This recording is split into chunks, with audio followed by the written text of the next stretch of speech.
বাচ্চাদের মায়ের সময় কিভাবে চলে যায় বোঝাই যায় না। মানাফকে সকাল 10টা-11টার দিকে ঘুম থেকে উঠানোর চেষ্টা করি, বাট সে উঠতেই চায় না। সকালবেলা তার বাবা আর সে ঘুমাতে খুব পছন্দ করে।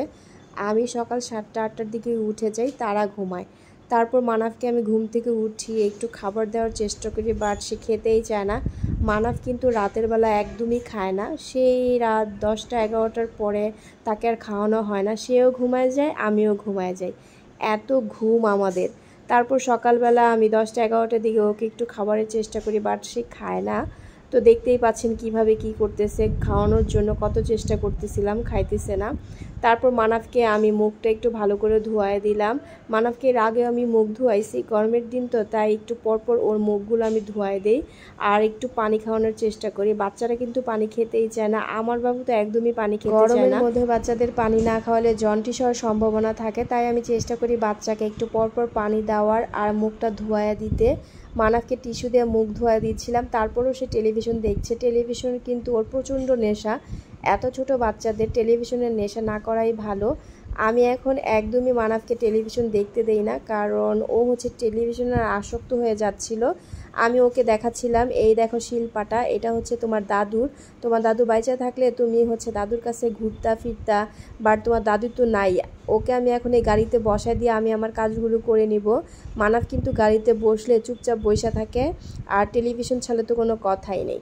বাট আমি সবসময় ওকে টেলিভিশন দেই না। আপনারা এখন দেখতে পাচ্ছেন আমি টেলিভিশন ছেড়েছি, আমার হাবি বলাতে ছাড়ছি, বাট আমি কিন্তু একদমই ছাড়তে পছন্দ করি না।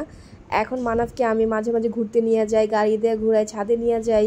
ছোট বাচ্চাদের যত বেশি বাইরে নেবেন তত বেশি ভালো। তো মানাফে ফার্স্টের দিকে দেখতাম যে ও অনেক বেশি কার্টুন দেখে। যখন ওকে আমি ডাকি, মানাফ এদিকে আসো শুনো, তখন দেখি সে কার্টুনই দেখবে।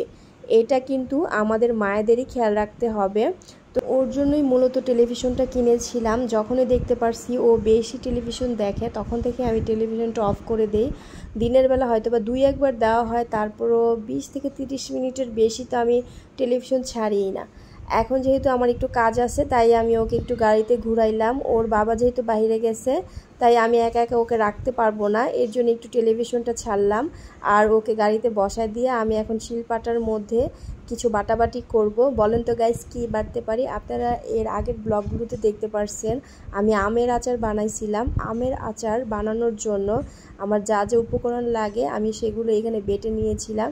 সর্বপ্রথম আমি সরিষা বাটবো। এই শিলপাটাটা হচ্ছে আমার শাশুড়ি মায়ের ছোঁয়াতে এখন আমি শিলপাটাতে বাটছি।